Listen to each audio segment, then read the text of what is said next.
Olá, vamos continuar a leitura do livro Cartas de Cristo. Estamos lendo a carta 7.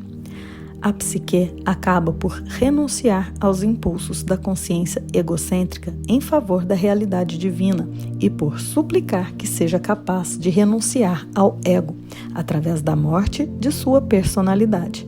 Isso acontece quando a pessoa está verdadeiramente alcançando o ápice de sua vida espiritual e, normalmente, necessita de um mestre espiritual para guiá-la nesse processo.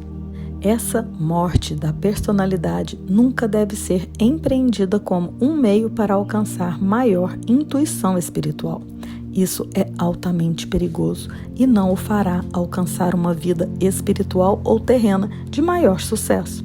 Se isso ocorrer antes do devido tempo, será enormemente destrutivo para a psique e para o ego. Dificultará todo o desenvolvimento da alma, psique, ego, físico.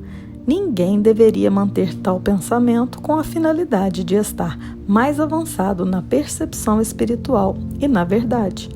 Tal ato de força de vontade será autodestrutivo uma vez que nasce inteiramente do impulso egocêntrico de ser espiritualmente mais importante. Quando essa experiência de domínio do ego se dá no momento apropriado, de maneira correta, a alma, por meio da psique, está em grande parte livre para comunicar-se diretamente com a realidade divina, uma vez que a contínua conversação da consciência egocêntrica silenciou. A atração exercida pela Terra não é mais soberana. As ambições autocentradas se enfraquecem, o desejo por posses pessoais se dissolve, a paz reina na mente. A alma, que agora fala claramente através da psique, anseia elevar, alimentar, contribuir com o crescimento de outras almas, educar, nutrir com compreensão e ternura, sem nenhum desejo de recompensa ou autoengrandecimento. Quando a alma é atraída cada vez mais próxima para o contato e sintonização com a realidade divina, a sua única meta terrena é a de tratar o próximo e a outras pessoas com o mesmo tipo de interesse e consideração que ela necessita para si para florescer e ser feliz.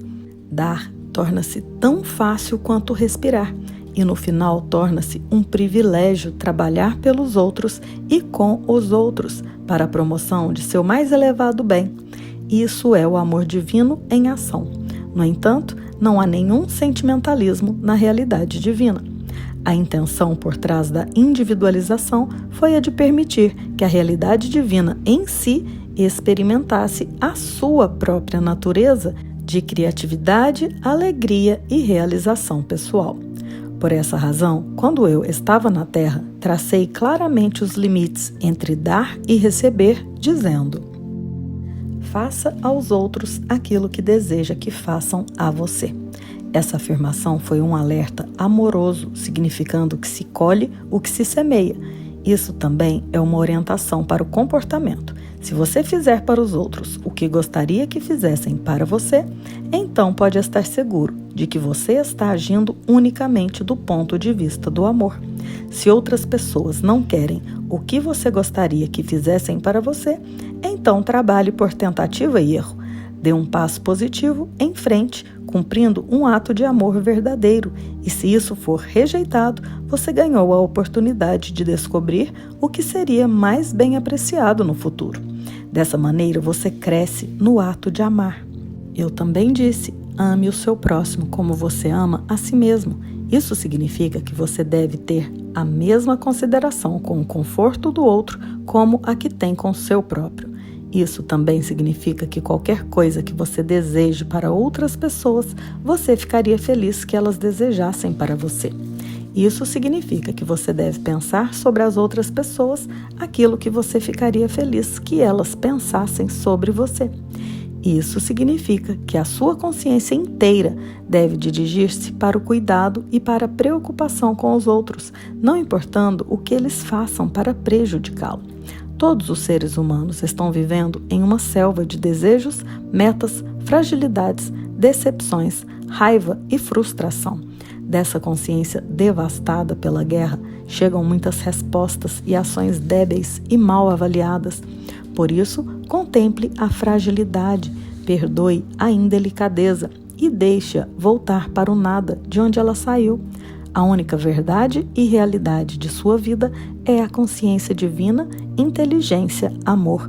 Mantenha-se firme nessa compreensão todo o tempo, para encontrar o reino dos céus, no qual a alma está em harmonia com a realidade divina. Deve chegar um tempo em seu desenvolvimento no qual você não desejará ser atraído para as percepções e consciências terrenas nas quais vivem os seres humanos entre si. Você ansiará por retirar-se completamente e dedicar-se a disseminar para os demais o seu próprio contato com a divina realidade. Tenha o cuidado de não impor o seu caminho espiritual para os outros, estejam eles ou não no caminho espiritual. Ao mesmo tempo, você deve preservar a sua própria serenidade e não permitir que outros se aproveitem de sua boa natureza.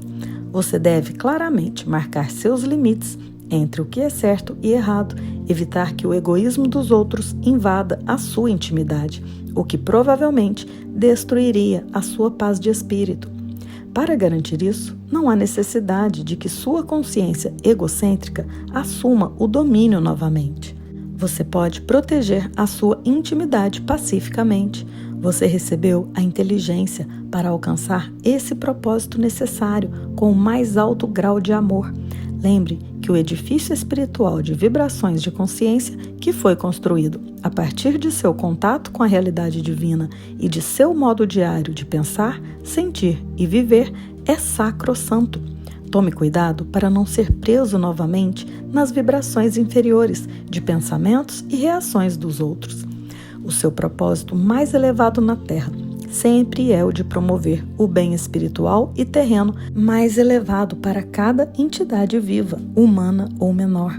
Não o faça pela descida ao nível vibratório daqueles que estão em necessidade, mas se existir a disponibilidade de escuta e aceitação, estenda a mão e ofereça a sabedoria que o conduziu ao seu santuário, o seu santo dos santos, na mente, emoções e condições de vida. Em caso contrário, guarde a sua paz. A simpatia e a compaixão devem ser imparciais. A empatia o arrastará para baixo e envolverá suas vibrações de consciência espiritual no nível vibratório humano. Isso possivelmente criará conflitos lá onde você tinha sinceramente a intenção de elevar e curar. Evite isso, pois diminuirá suas energias e derrotará seus propósitos espirituais. O amor puro se interessa unicamente pela elevação e pelo progresso espiritual, pela cura e o alcance do reino dos céus.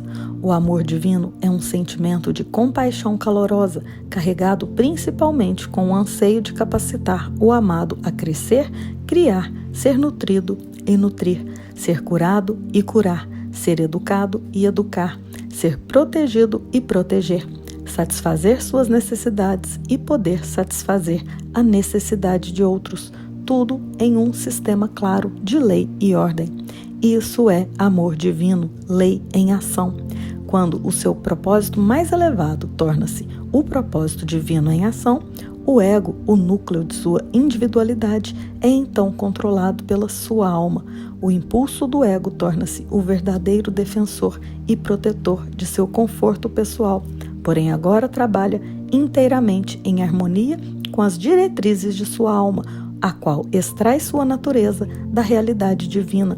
Repito, não há sentimentalismo na realidade divina, nenhuma remoção dos limites que asseguram a lei e a ordem para agradar às exigências do egoísta, nenhuma rendição face à obstinação de alguns. Sempre se deve ter em mente que todas as pessoas devem respeitar umas às outras. Deve-se respeitar os direitos dos outros, a privacidade, segurança, paz de espírito e harmonia. Se surgirem diferenças, elas podem ser tratadas com mútuo respeito. Quanto mais evoluído espiritualmente você for, mais respeitará os altos e os baixos níveis sociais, considerando-os como iguais. não diante dos olhos de Deus, como gostam de dizer os seres humanos, mas pela sua própria percepção espiritualizada da igualdade fundamental das almas de todos os seres. O respeito e o amor divino caminham unidos. O amor verdadeiro é altamente respeitoso com o ser amado. Quando há respeito entre duas pessoas, isso frequentemente as leva às formas mais elevadas de amor.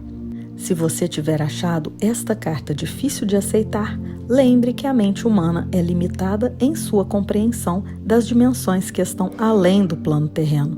Não permita que a racionalização do ego o retenha em sua viagem da alma. Em minha próxima carta, desenvolverei o tema do amor divino e me estenderei nos detalhes sobre o amor próprio egoísta, mostrando exatamente como as emoções magnéticas estão atualmente controlando os seus pensamentos, sentimentos e vidas. Delinearei as coisas que você pode fazer para superá-las e, ao final, dissolvê-las em sua consciência. O meu propósito é conduzi-lo ao longo do caminho do autodescobrimento e avanço espiritual, a fim de que você possa entrar imediatamente na luz, enquanto ainda está na Terra, e não somente quando passar para a próxima dimensão da existência.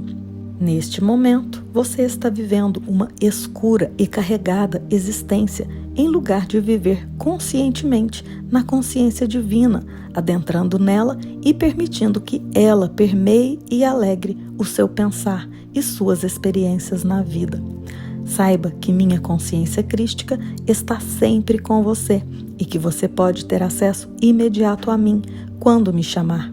Deixe que isso seja um conforto para você, mas não uma muleta. Eu sou apenas a porta para a sua própria iluminação e sua própria ascensão à consciência crística. E terminamos a 7ª carta.